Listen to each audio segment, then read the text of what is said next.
você fosse descrever Jesus em uma palavra, qual palavra seria? Muitas pessoas hoje em dia chamam Jesus de Salvador, de Messias, de Deus, de O Senhor. As pessoas chamam Jesus de diferentes palavras. E a maioria dessas definições estão certas. Porém, é curioso quando a gente vai ler a Bíblia e vê que Jesus quase nunca usa esses termos para se referir a si mesmo. A Bíblia conta que Jesus, na grande maioria das vezes, usa uma expressão estranha para se referir a si mesmo.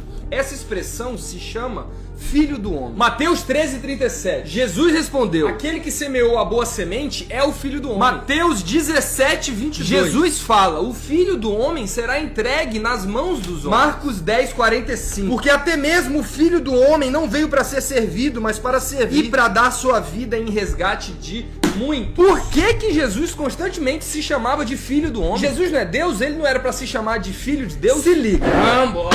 Tem um livro na Bíblia que se chama Livro de Daniel. Nesse livro tem uma das profecias mais importantes da Bíblia inteira. Mas quem que era esse cara chamado Daniel? Basicamente, esse cara era um profeta de Deus que recebeu várias profecias de Deus por meio de sonhos. Em uma dessas visões que Daniel recebeu, lá no capítulo 7 do livro, Daniel vê a sala do trono de Deus, aonde estava rolando um tribunal. Olha que doideira, se segura. Nesse tribunal, Deus, ele tá condenando uma besta, um monstro que vive nesse mundo e que constantemente atormenta a humanidade e faz com que a humanidade peque. Quem que é essa besta? Essa besta é aquela serpentezinha que fez Adão e Eva pecar. Quem que é? Essa besta é o diabo, é o demônio. Essa besta atormenta a humanidade e faz com que a humanidade peque. Depois que Deus condena essa besta, presta atenção. Depois que Deus então condena essa besta, o profeta Daniel fala que então ele começa a analisar o lugar que ele tá, a sala do trono de Deus. E olha que interessante, quando ele começa a analisar essa sala, ele fala que ele vê um trono de Deus poderoso. Isso aqui é um trono, tá?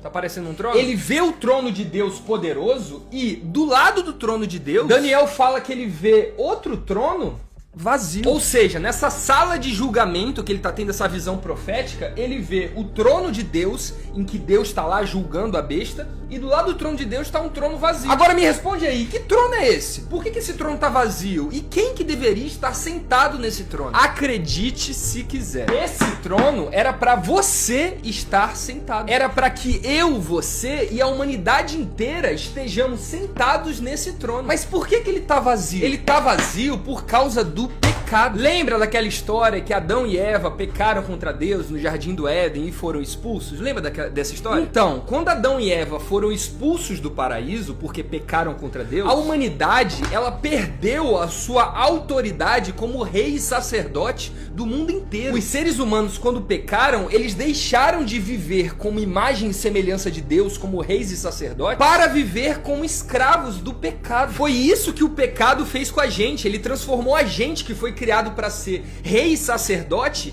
em escravos do pecado. E por causa disso, esse trono de Deus aqui ficou vazio. Em toda a história humana, não teve ninguém capaz de sentar nesse trono aqui e governar a humanidade com Deus. Por quê? Porque todos pecaram e destituídos estão da glória de Deus. Isso está lá no livro de Romanos. Ninguém conseguiu ser santo o suficiente e ninguém conseguiu cumprir a lei de Deus de forma correta. Olha, eu sei, esse vídeo que eu tô fazendo é complexo, mas se você quiser ficar no raso, é melhor você parar de me seguir. Agora vem comigo. Quando o profeta Daniel vê que esse trono tá vazio, ele nota que depois que Deus condena a besta, um homem senta nesse trono. Esse homem, ele vem sobre as nuvens. E esse homem, segundo o profeta Daniel, deixa eu ler pra vocês que essa parte é muito bonita. Esse homem que vem sobre as nuvens e que senta no trono de Deus, recebeu toda a autoridade, a glória e o reino. E por causa disso, todos os povos, nações, de todas as línguas o adoraram. O domínio desse homem é um domínio eterno que não acabará. E o seu reino jamais será destruído. Ou seja, Daniel vê um homem sobre as nuvens indo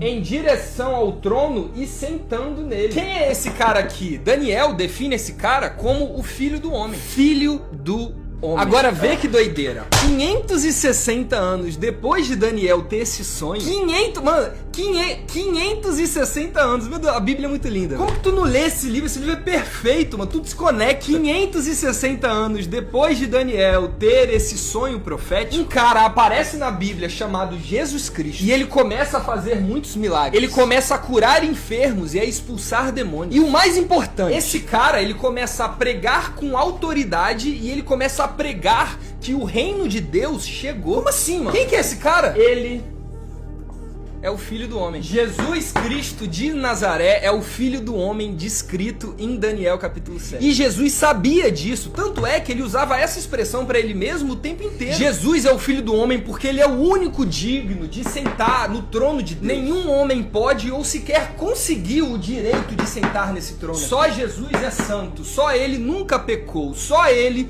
conseguiu fazer o que nós, humanos pecadores, nunca conseguiríamos. Jesus é o Filho do Homem porque ele morreu e ressuscitou. Jesus é o Filho do Homem porque ele venceu a morte. E adivinha, a Bíblia fala que depois que Jesus venceu a morte, o que ele fez? Depois que Jesus venceu a morte, ele ressuscitou e ficou 40 dias rondando aqui na terra. E depois desses 40 dias, olha o que está escrito que Jesus fez lá no livro de Atos. E falando essas coisas, ele, Jesus, foi levado para cima, para o céu, em uma nuvem, ocultando dos seus olhos. Meu Deus! Ou seja, assim que Jesus venceu a morte e ressuscitou, aconteceu exatamente isso que Daniel profetizou 500 anos de Jesus nascer. Jesus foi elevado aos céus por uma nuvem para sentar no trono de Deus. E ele está sentado agora lá à direita do Deus Todo-Poderoso. Ele recebeu toda a autoridade divina e o reino que ele está construindo e construiu nunca vai ter fim. Agora, só para terminar, se liga.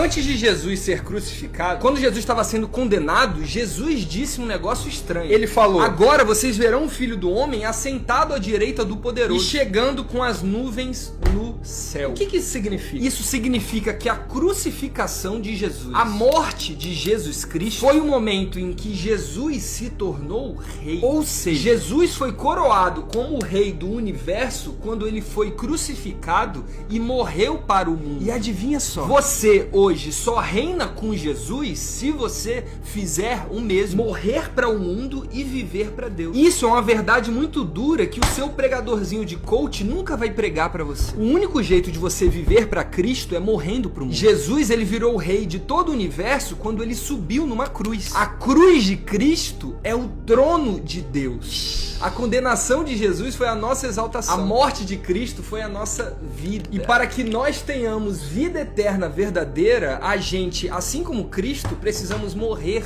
com ele. Jesus disse isso em Mateus 16, 24. Se alguém quiser me acompanhar, negue-se a si mesmo, tome sua cruz e siga. A gente só entra no reino de Deus no momento em que a gente nega a si mesmo, nega os nossos desejos carnais, foge do pecado, se arrepende e busca a Cristo com fé. Esse é o único jeito de você alcançar a vida eterna, meu amor. E é por isso que Jesus se chamava de Filho do Homem. Foi difícil esse vídeo, né? Nossa.